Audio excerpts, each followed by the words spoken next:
Mesdames et messieurs, peuple de Côte d'Ivoire et d'Afrique, la République du Niger a connu le 26 juillet 2023 un changement de pouvoir par la force.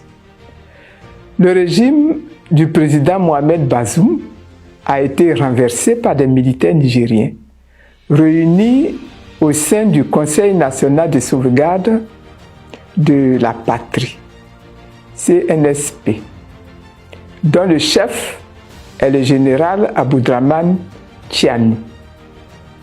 Ce coup de force, du reste salué par la grande majorité de la population nigérienne, intervient dans un contexte particulier de crise, où le Niger, comme l'ensemble des pays de l'Afrique de l'Ouest, fait face au fléau du terrorisme. Le 30 juillet 2023, à l'issue du 51e sommet extraordinaire de la conférence des chefs d'État et de gouvernement de la CEDEAO, consacré à la situation politique au Niger, il a été décidé l'application des mesures suivantes avec effet immédiat. Première mesure, fermeture des frontières terrestres et aériennes entre les pays de la CEDEAO et le Niger. Deuxième mesure, établissement d'une zone d'exclusion de la CEDEAO pour tous les vols commerciaux à destination ou en provenance du Niger. Troisième mesure, suspension de toutes les transactions commerciales et financières entre les États membres de la CEDEAO et le Niger.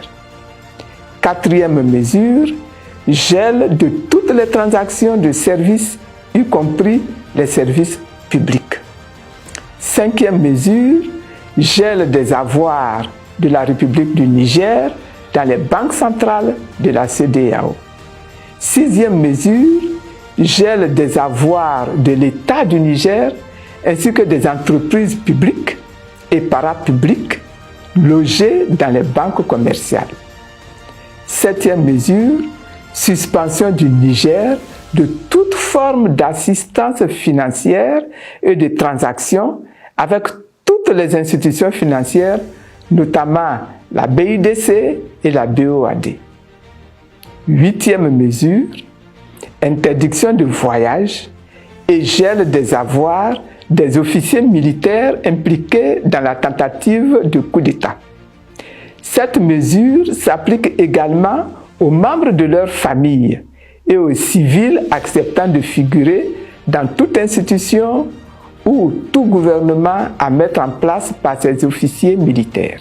Neuvième et dernière mesure, lancement d'un appel en direction de l'UEMOA et de tous les autres organismes régionaux pour la mise en application de la présente décision. En plus de ces mesures de rétorsion drastique, essentiellement d'ordre économique et financier, les chefs d'État et de gouvernement de la CEDEAO ont prévu une intervention militaire si le président déchu n'est pas rétabli dans ses fonctions au terme d'un ultimatum d'une semaine. Au moment où une autre session extraordinaire de la CEDEAO est annoncée pour le jeudi 10 août 2023, en vue de réévaluer la situation suite à l'ultimatum échu le dimanche 6 août 2023, j'invite toutes les parties prenantes endogènes et ou exogènes au Niger et à la CEDEAO à faire preuve de sagesse.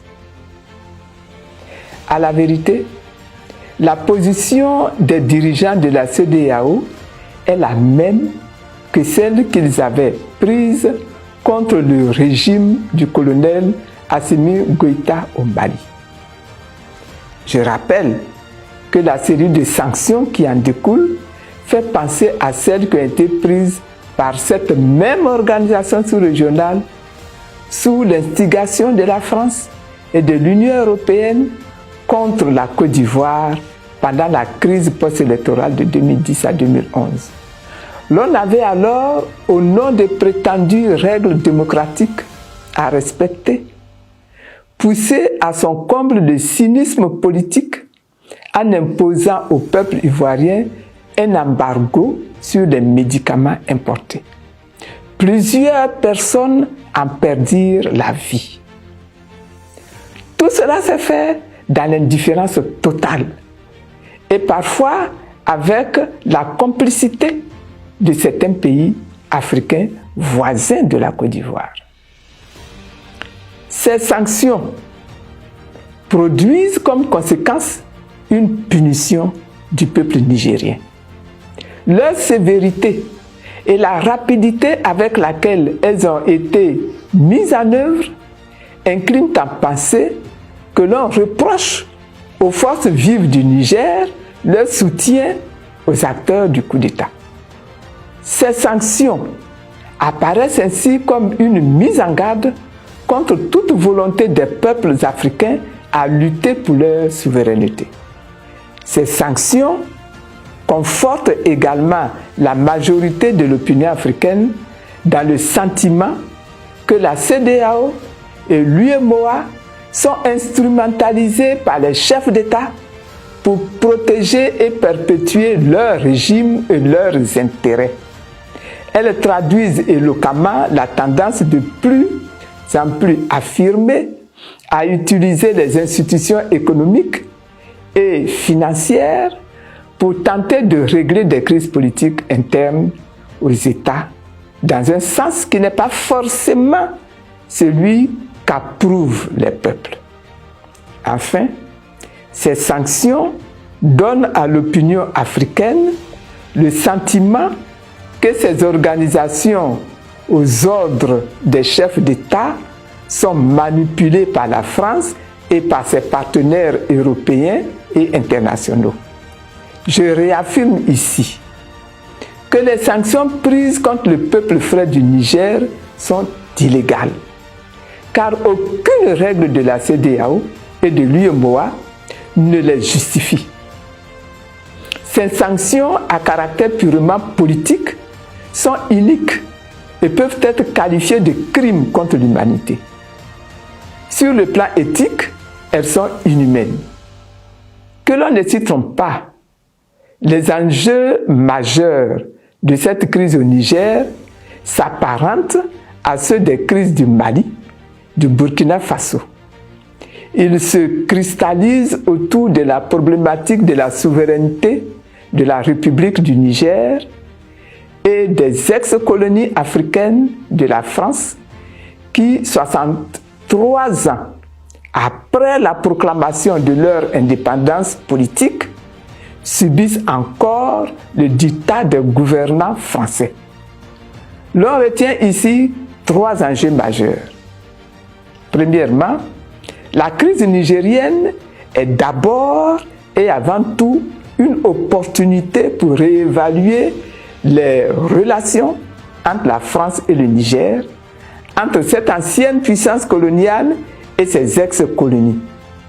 Le peuple et les autorités de ce pays se donnent l'occasion de prendre en main les leviers géostratégiques nécessaires à garantir une véritable indépendance de leur nation.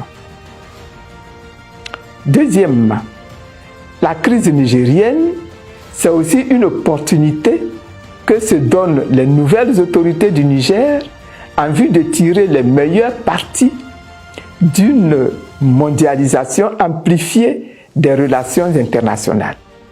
Elles pourraient ainsi profiter du conflit qui les oppose à la France pour faire appel à d'autres partenaires comme la Russie, la Chine, la Turquie, etc.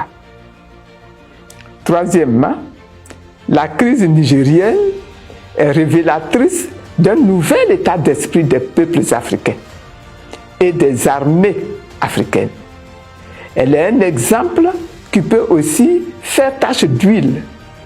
L'on assiste progressivement à une amplification et à une généralisation de la lutte pour la souveraineté des États d'Afrique de l'Ouest par les peuples eux-mêmes et non plus par des idéologues.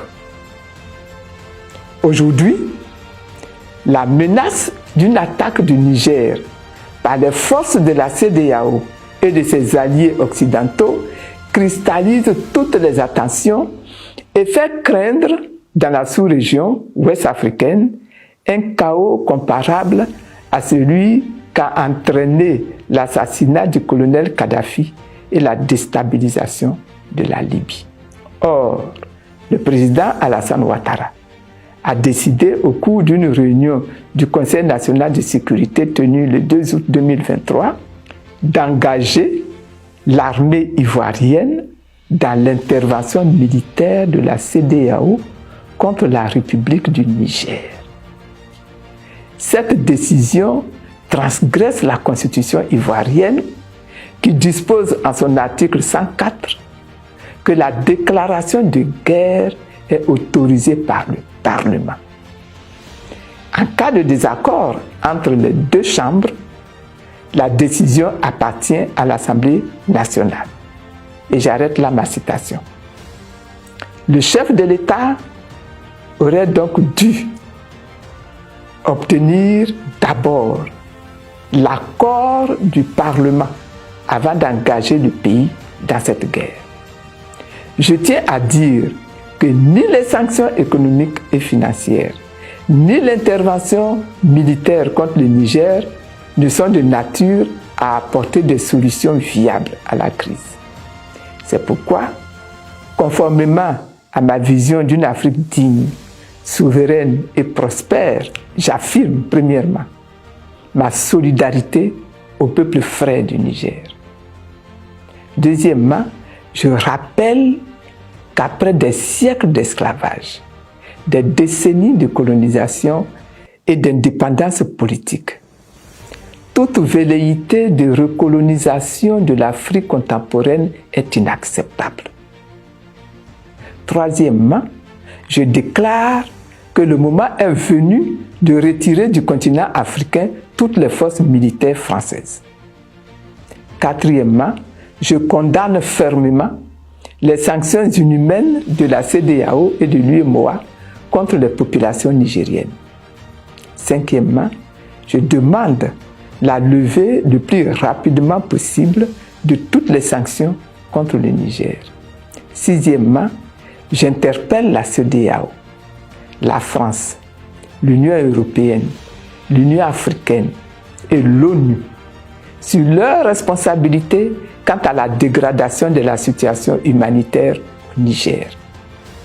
Septièmement, cela est vrai, je réaffirme mon attachement aux principes démocratiques dans la conquête et l'exercice du pouvoir d'État. En conséquence, je suis contre toute forme de coup d'État, qu'il soit civil ou militaire. Cependant, je condamne également le recours à la guerre par la CEDEAO comme moyen de règlement de la crise politique au Niger. Je voudrais faire partager ma conviction que seul le dialogue entre les protagonistes et les parties prenantes permettra de trouver une solution négociée et durable à cette crise. Je demande qu'à aucun moment l'armée de Côte d'Ivoire ne soit utilisée ni par l'État ivoirien ni par la CEDEAO pour mener une guerre au Niger contre l'armée nigérienne et le peuple nigérien. J'appelle tous les peuples amis, épris de justice, de paix et de liberté, à aider le Niger et à aider l'Afrique à s'assumer pleinement et à occuper la place qui leur revient de droit dans le Conseil des Nations libres, démocratiques et souveraines. Que Dieu protège le Niger et que Dieu bénisse l'Afrique. Je vous remercie.